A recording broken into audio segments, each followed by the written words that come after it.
ചിലപ്പോഴൊരു video call. Uniform ധരിച്ച അന്വേഷണ ഉദ്യോഗസ്ഥൻ എന്ന തരത്തിലായിരിക്കും സംസാരം. മറ്റു ചിലപ്പോൾ നിങ്ങളുടെ വിലാസത്തിലേക്ക് വന്ന കൊറിയറിൽ മയക്കുമരുന്നുണ്ടെന്നാകും വിളിച്ചറിയിക്കുക. രണ്ടിലും പണം നൽകിയാൽ കേസ് ഒഴിവാക്കാമെന്നതായിരിക്കും വാഗ്ദാനം. എന്നാൽ പത്തനംതിട്ട അയിരൂർ സ്വദേശിനി വീട്ടമ്മയ്ക്ക് മറ്റൊരു തരത്തിലാണ് പണം നഷ്ടപ്പെട്ടത്.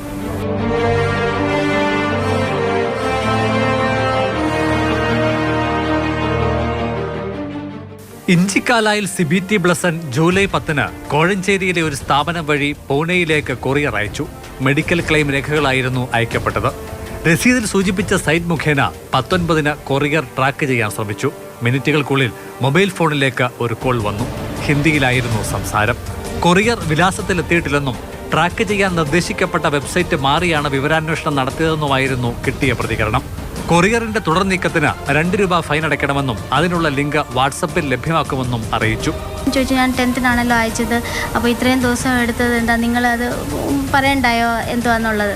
അപ്പം അതൊന്നും ഇത് നിങ്ങളിത് ചെയ്താൽ മതി, നിങ്ങൾ അപ്പോൾ ഏത് തരത്തിലാണെന്ന് ഞാൻ ചോദിച്ചു. അപ്പോൾ അവർ പറഞ്ഞു നിങ്ങൾക്ക് ഏതാ നെറ്റ് വഴി ഉള്ളതെന്ന്. അപ്പം ഞാൻ പറഞ്ഞു ഗൂഗിൾ പേ ആണ്. അപ്പോൾ ഓക്കെ, ഞാൻ വാട്സപ്പിൽ ഞാൻ ഹായ് ഇടാം, അതിനകത്തോട്ട് നിങ്ങളൊരു ഹായ് ഇടുക, അതിനകത്ത് ഞാൻ നിങ്ങൾക്ക് ലിങ്ക് സെൻഡ് ചെയ്യാം, ഇതിനകത്തോട്ട് നിങ്ങൾ ചെയ്താൽ മതി എന്ന് പറഞ്ഞു. ഉടനെ തന്നെ എൻ്റെ ഇതിനകത്ത് മെസ്സേജ് വന്നു.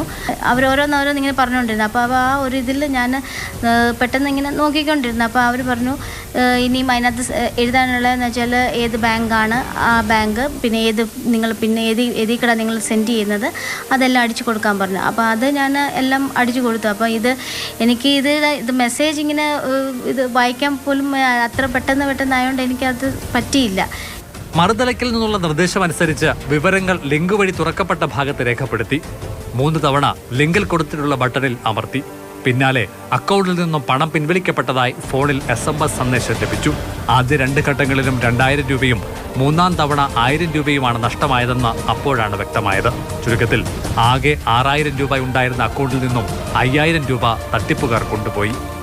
അവർ തന്ന ഒരു സൈറ്റിലാണ് ഞാൻ പോയത്. ഞാൻ അന്നേരം ഓർക്കുകയും ചെയ്തു, ഇത് ഗൂഗിൾ പേ എന്ന് പറയുമ്പോൾ അവരുടെ ഒരു അക്കൗണ്ട് നമ്പർ തന്നാണ്. നമ്മൾ സാധാരണ അക്കൗണ്ടിലോട്ടാണല്ലോ ഇപ്പം ആരെങ്കിലും എൻ്റെ അക്കൗണ്ടിലോട്ട് സെൻഡ് ചെയ്യുക എന്ന് പറഞ്ഞ് ഗൂഗിൾ പേ. ഞാൻ അങ്ങനെ ചോദിക്കാനിരിക്കുക, അല്ല ഇതിനകത്ത് ഇത് സെൻഡ് ചെയ്തേക്കുന്നത് അതിനകത്ത് തന്നെ നിങ്ങൾ ചെയ്യണമെന്ന് പറഞ്ഞത്. സൈബർ സെൽ പരാതി പരിശോധിച്ചു വരികയാണ്. വാട്സപ്പ് സന്ദേശം അയക്കപ്പെട്ട നമ്പരും വിളി വിവരങ്ങളും കൈമാറിയിട്ടുണ്ട്. മുൻപരിചയമില്ലാത്തവരുടെ ഫോൺ സന്ദേശങ്ങളോട് പ്രതികരിക്കാതിരിക്കുകയോ തികഞ്ഞ ജാഗ്രത കാട്ടുകയോ വേണമെന്നാണ് പോലീസ് മുന്നറിയിപ്പ്.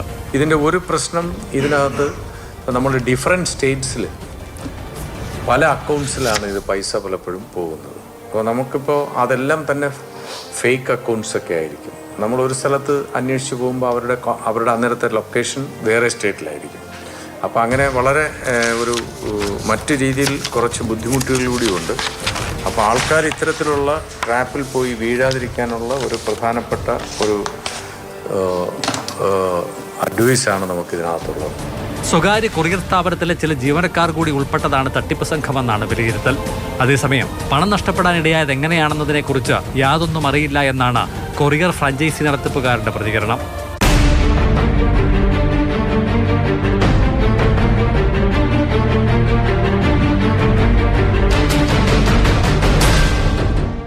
CK Abhilal, Mathrubhumi news, Pathanamthitta.